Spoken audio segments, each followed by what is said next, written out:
अवतार भगवान की जय, सभी संतों की जय, मेरे गुरुदेव श्री रामभद्राचार्य जी महाराज की जय। पिछले एपिसोड में आपने श्री संप्रदाय के आचार्य श्री षटकोपाचार्य जी, श्री विश्वक्सेन जी तथा श्री निम्बार्काचार्य जी की कथा सुनी। अब आप श्री बोपदेव जी की कथा सुनेंगे। बोलो श्री बोपदेव जी महाराज की जय, श्री नाथ मुनि जी की जय। आप छोटी छोटी कथाएं सुनेंगे। कई ये कथा हैं जैसे श्री पुंडरीकाक्ष जी, श्री राम मिश्र जी, श्री यामुनाचार्य जी की। ये छोटी छोटी कथाएं इस एपिसोड में सुनेंगे आप। श्री नाभादास जी ने श्री संप्रदाय के आचार्यों में श्री बोपदेव जी का नाम बड़े ही आदर भाव से लिया है और इन्हें लुप्त भागवत का उद्धार करता बताया है। बोपदेव जी महान भगवत भक्त तथा परम वैष्णव संत थे। इनका समय 13वीं शती है। ये धर्मशास्त्र के महान निबंध ग्रंथ चतुर्वर्ग चिंतामणि के प्रणेता हेमाद्रि के सभासद थे और हेमाद्रि देवगिरी के राजा रामचंद्र के मंत्री थे। मंत्री प्रवर हेमाद्रि की प्रसन्नता के लिए श्री बोपदेव ने भागवत धर्म प्रधान अनेक ग्रंथों की रचना की। भागवत तत्व का वर्णन करने के लिए उन्होंने जिन 3 ग्रंथों का निर्माण किया उनके नाम हैं परमहंस प्रिया, हरि लीलामृत और मुक्ताफल। हरि लीलामृत का ही दूसरा नाम भगवतानुकरण मणिका है। इसमें संपूर्ण भागवत का सारांश आ गया है। परमहंस प्रिया इनके द्वारा की गई भागवत की संस्कृत टीका है। इन्हीं ग्रंथों के आधार पर कुछ लोगों ने यह धारणा बना ली है कि श्रीमद् भागवत बोपदेव की रचना है, व्यास देव जी की नहीं। वस्तुतः श्रीमद् भागवत 18 पुराणों के कर्ता भगवान वेद व्यास जी ही रचना है। वेद व्यास जी की ही रचना है। श्री बोपदेव जी भगवान के परम भक्त थे। भगवान के मंगलमय नाम तथा उनके गुणों एवं लीलाओं के चिंतन में ये सदा निमग्न रहते थे। इनका पांडित्य महान था। इनकी रचना कवित्त कल्प प्रद्युम्न के वर्णन से पता चलता है कि ये द्रविड़ ब्राह्मण थे और इनके पिता का नाम धनेश्वर था। बोपदेव जी ने 26 ग्रंथों की रचना की है। भगवत धर्म के प्रचार प्रसार तथा भगवत भक्ति की प्रतिष्ठा में इनका महान योगदान है। ये भगवत प्रेमी सच्चे संत थे। बोलो श्री बोपदेव जी महाराज की जय। अब आप श्री नाथ मुनि जी की कथा सुनिए। बोलो श्री नाथ मुनि जी महाराज की जय। श्री संप्रदाय के आचार्यों में परिगणित मुनित्रय में श्री नाथ मुनि जी का अत्यंत विशिष्ट स्थान है। आप वेद शास्त्र पुराण आदि के प्रकांड विद्वान, सिद्ध और जीवन मुक्त महात्मा थे। आपका जन्म द्रवण देश के चिदम्बरम क्षेत्र के तिरुनारायणपुरम काटुमन्नार वर्तमान वीरनारायणपुरम में हुआ था। आपके पिता का नाम श्री ईश्वर भट्ट था। आपका विवाह बंगीपुराचार्य की पुत्री अरविंदजा से हुआ, जिससे ईश्वर मुनि का जन्म हुआ। ईश्वर मुनि के पुत्र श्री यामुनाचार्य जी हुए, जिन्हें श्री संप्रदाय के आचार्यों में अत्यंत महत्वपूर्ण स्थान प्राप्त है। श्री नाथ मुनि को ब्रज भूमि और यमुना तट विशेष प्रिय था, इसीलिए उन्होंने अपने पौत्र का नाम यामुन रखा। श्री नाथ मुनि ने उत्तर भारत के अनेक तीर्थों की यात्रा की और ब्रज की प्रेम लक्षणा नारदीय भक्ति का दक्षिण में व्यापक प्रचार किया।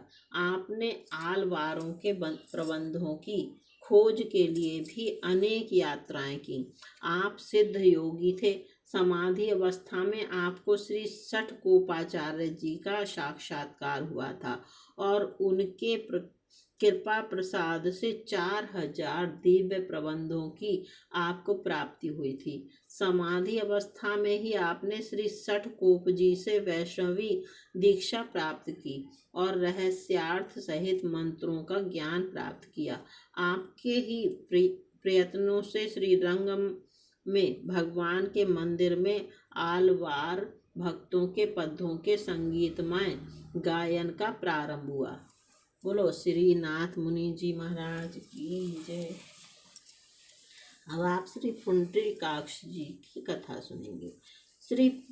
बोलो श्री पुंडरीकाक्ष जी महाराज की जय। श्री पुंडरीकाक्ष जी महाराज परम वैष्णव अमानी संत थे। आप श्री नाथ मुनि के प्रिय शिष्य थे। गुण तुम्हार समुझई निज दोषा, यह आपके जीवन का सिद्धांत था। आप कहते थे कि दूसरों के दोषों को छिपाने और अपने दोषों को प्रकट करने से मानसिक दुर्बलताएं दूर होती हैं तथा निज धर्म में दृढ़ता होती है। श्री नाथ मुनि के शिष्य और प्रकांड विद्वान श्री राम मिश्र जी आपके समकालीन ही थे और आप में बड़ा आदर भाव रखते थे। जीवन की अनेक समस्याओं का समाधान पाने के लिए श्री मिश्र जी श्री पुंडरीकाक्ष जी के पास आते थे और उनसे भक्तिपूर्ण सम्यक समाधान प्राप्त करते थे। बोलो श्री पुंडरीकाक्ष जी महाराज की जय। श्री राम मिश्र जी की जय। श्री राम मिश्र जी श्री यामुनाचार्य जी के पितामह श्री नाथ मुनि जी के अत्यंत प्रिय कृपा पात्र एवं विश्वास पात्र शिष्य थे। यहाँ तक कि श्री नाथ मुनि जी ने अपने अंतिम समय में इन्हीं को श्री यमुनाचार्य जी की जिम्मेदारी दी थी, क्योंकि यमुनाचार्य जी के पिता ईश्वर मुनि का पहले ही परम धाम गमन हो चुका था। श्री मिश्र जी बड़े ही विद्वान और सदाचारी थे। वे सब में सर्वव्यापी परमात्मा का दर्शन करते थे। बोलो श्री राम मिश्र जी महाराज की जय। श्री यामुनाचार्य जी महाराज की जय। श्री यामुनाचार्य जी महान भक्त, भगवान के परम विश्वासी और विशिष्टाद्वैत सिद्धांत के प्रचारक थे। आपका जन्म संवत 10 की विक्रम में मदुरा में हुआ था। श्री वैष्णव संप्रदाय के आचार्य नाथ मुनि के पुत्र ईश्वर मुनि आपके पिता थे। पिता की मृत्यु के समय आपकी अवस्था मात्र 10 साल की थी। पितामह के संन्यास ले लेने पर आपका पालन पोषण दादी और माता की देखरेख में हुआ। आप बाल्यावस्था से ही अद्भुत प्रतिभाशाली और विद्वान थे। आपका स्वभाव बहुत मधुर, प्रेममय और उदार था। पांड्य राज के महापंडित कोलाहल को शास्त्रार्थ में परास्त करने के उपलक्ष्य में महारानी ने आपको आधा राज्य सौंप दिया था। साथ ही आलवंदार श्री उपाधि से विभूषित किया था। श्री यामुनाचार्य जी और महापंडित कोलाहल में बहुत शास्त्रार्थ की बड़ी रोचक कथा है, जो इस प्रकार है। राजा पांड्य के राज्य में कोलाहल नामक एक विद्वान थे। उन्होंने शास्त्रार्थ में अनेक पंडितों को हराया था, अतः उन्हें महापंडित का राज सम्मान प्राप्त था। राजा को शास्त्रार्थ सुनने और कोलाहल को विद्वान पंडितों को हराकर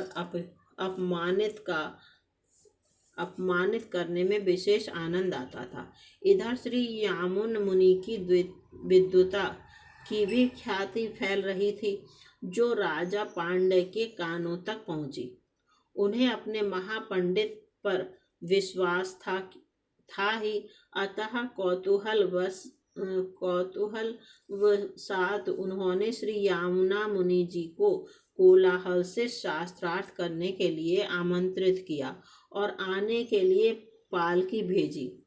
श्री यामुनाचार्य जी जब पालकी पर बैठे आ रहे थे तो राजा रानी ने उन्हें महल के झरोखे से देखा। रानी को आचार्य श्री के चेहरे पर दिव्य तेज दिखाई पड़ा। उन्होंने महाराज से कहा कि ये कोई दिव्य महापुरुष हैं, कोलाहल पंडित इनसे जीत नहीं पाएंगे। राजा को अपने राज पंडित की विद्वता और पांडित्य पर बहुत गर्व था, अतः उन्होंने रानी की बात का प्रतिवाद करते हुए कहा कि महापंडित कोलाहल इन्हें जरूर हरा देंगे।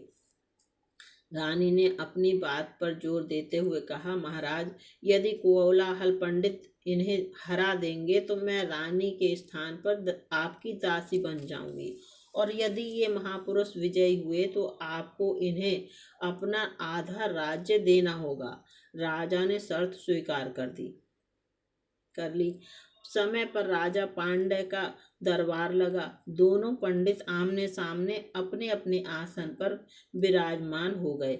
कोलाहल ने घमंड में भरकर आचार्य श्री से कहा कि आप जो कुछ भी कहेंगे मैं उसका खंडन कर दूंगा।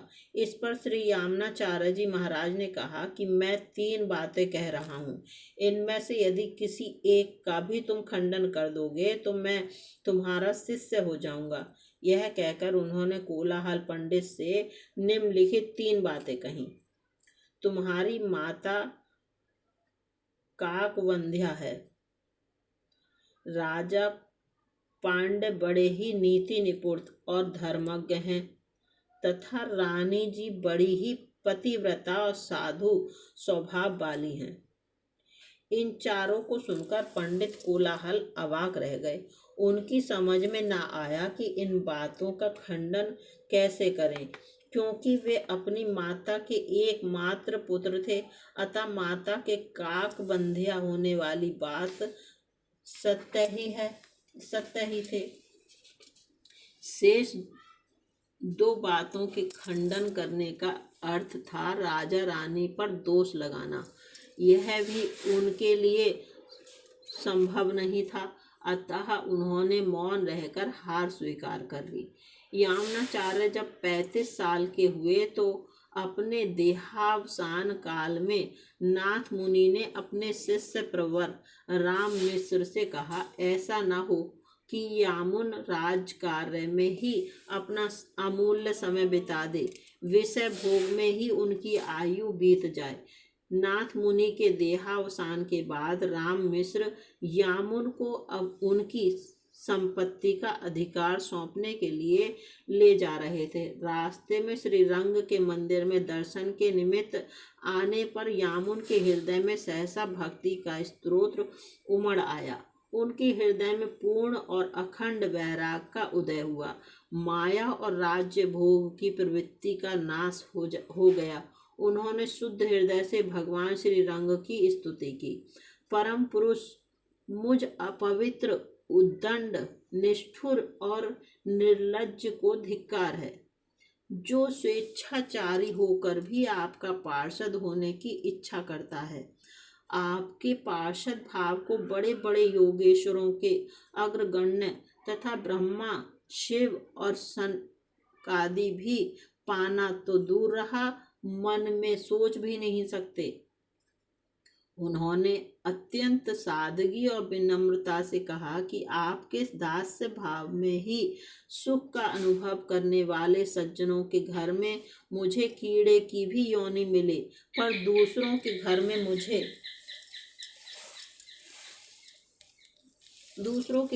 मुझे ब्रह्मा जी की भी योनि न मिले। वे भगवान श्री रंग के पूर्ण भक्त हो गए। उनके अधरों पर भक्ति की रसमय वाणी विहार करने लगी। श्री यामुनाचार्य जी ने भगवान को पूर्ण पुरुषोत्तम माना। जीवन को अंश और ईश्वर को अंशी के रूप में निरूपित किया।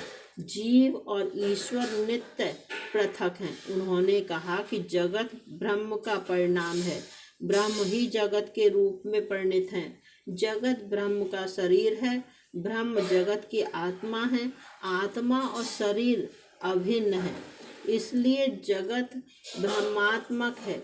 ब्रह्म सविशेष, सगुण, अशेष, कल्याण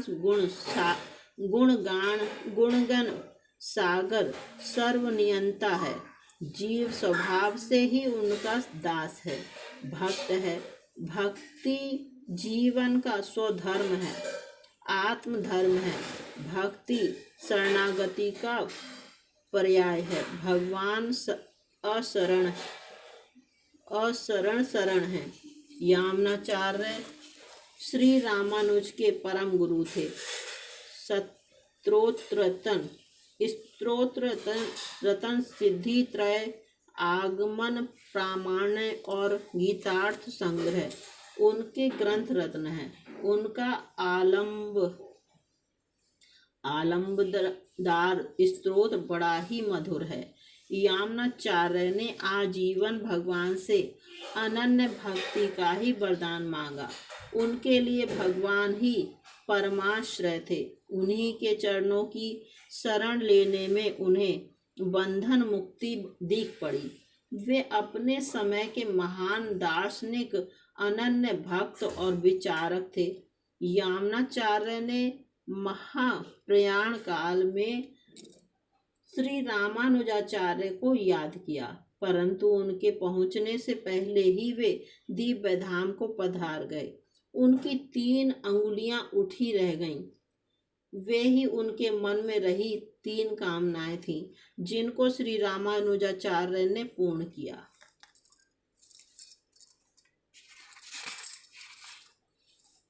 बोलो श्री यामनाचार्य जी महाराज की जय। सभी संतों की जय, सभी भक्तों की जय। मेरे गुरुदेव श्री रामभद्राचार्य जी महाराज की जय। अब अगले एपिसोड में आप श्री रामानुजाचार्य जी एवं श्री कुरेशाचार्य जी की कथा सुनेंगे। जय सिया राम।